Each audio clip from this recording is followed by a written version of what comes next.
الرحمن علم القرآن خلق الإنسان علمه البيان الشمس والقمر بحسبان والنجم والشجر يسجدان والسماء رفعها ووضع الميزان ألا تطغوا في الميزان وأقيموا الوزن بالقسط ولا تخسروا الميزان وأقيموا الوزن بالقسط ولا تخسروا الميزان والأرض وضعها للأنام فيها فاكهة والنخل ذات الأكمام والحب ذو العصف والريحان فبأي آلاء ربكما تكذبان خلق الإنسان من صلصال كالفخار وخلق الجان من مارج من نار فبأي آلاء ربكما تكذبان رب المشرقين ورب المغربين فبأي آلاء ربكما تكذبان مرج البحرين يلتقيان بينهما برزخ لا يبغيان فبأي آلاء ربكما تكذبان يخرج منهما اللؤلؤ والمرجان فبأي آلاء ربكما تكذبان وله الجوار المنشآت في البحر كالأعلام فبأي آلاء ربكما تكذبان كل من عليها فان كل من عليها فان ويبقى وجه ربك ذو الجلال والإكرام فبأي آلاء ربكما تكذبان يسأله من في السماوات والأرض كل يوم هو في شأن فبأي آلاء ربكما تكذبان سنفرغ لكم أيها الثقلان فبأي آلاء ربكما تكذبان يا معشر الجن والإنس إن استطعتم أن تنفذوا من أقطار السماوات والأرض فانفذوا لا تنفذون إلا بسلطان فبأي آلاء ربكما تكذبان يرسل عليكما شواظ من نار ونحاس فلا تنتصران فبأي آلاء ربكما تكذبان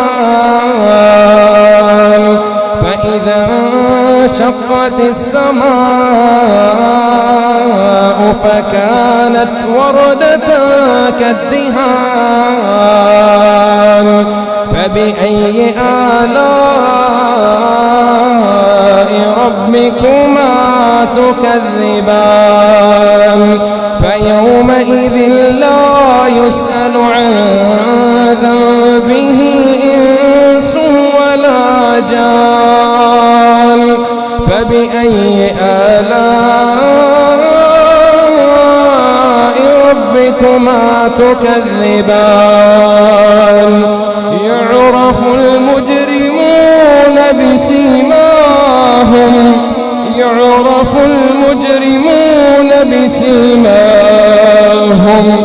فيؤخذ بالنواصي والأقدام فبأي آلاء ربكما تكذبان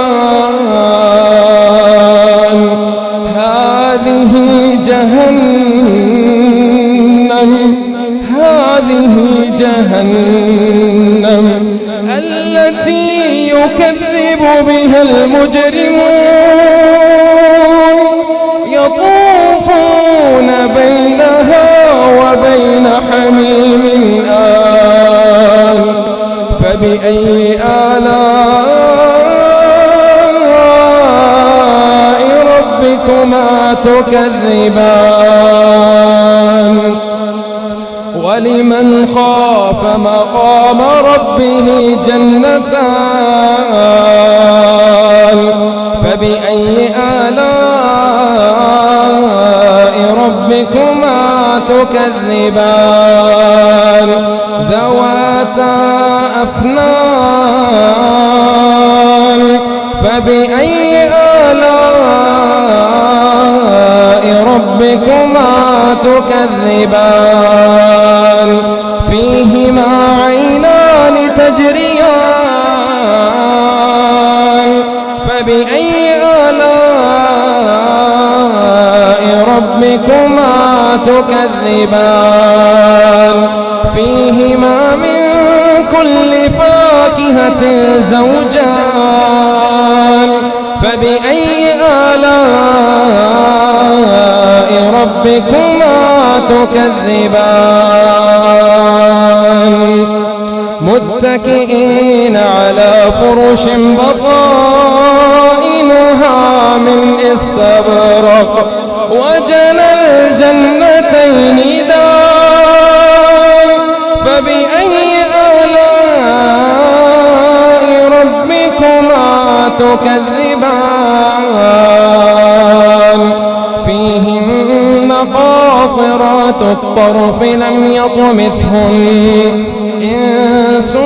قبلهم ولا جان فبأي آلاء ربكما تكذبان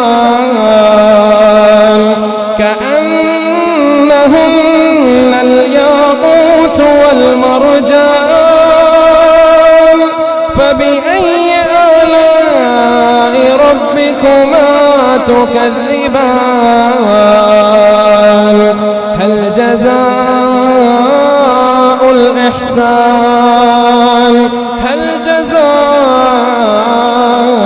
الإحسان إلا الإحسان فبأي آلاء ربكما تكذبان ومن دونهما جنتان فبأي آلاء ربكما تكذبان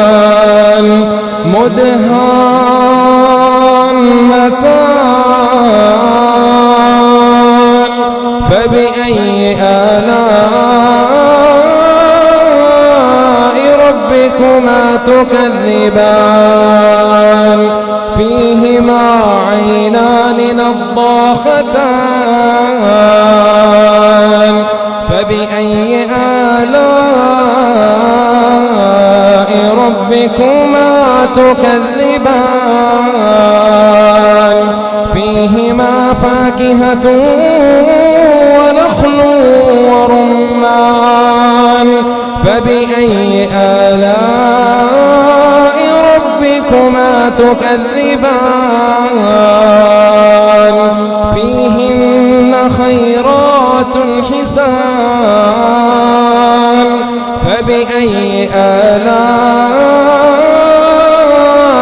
ربكما تكذبان حور مقصورات في الخيام فبأي آلاء ربكما تكذبان لم يطمثهن إنس قبلهم ولا جان فبأي آلاء ربكما تكذبان متكئين على رفرف خضر وعبقري حسان فبأي آلاء ربكما تكذبان تبارك اسم ربك ذي الجلال والإكرام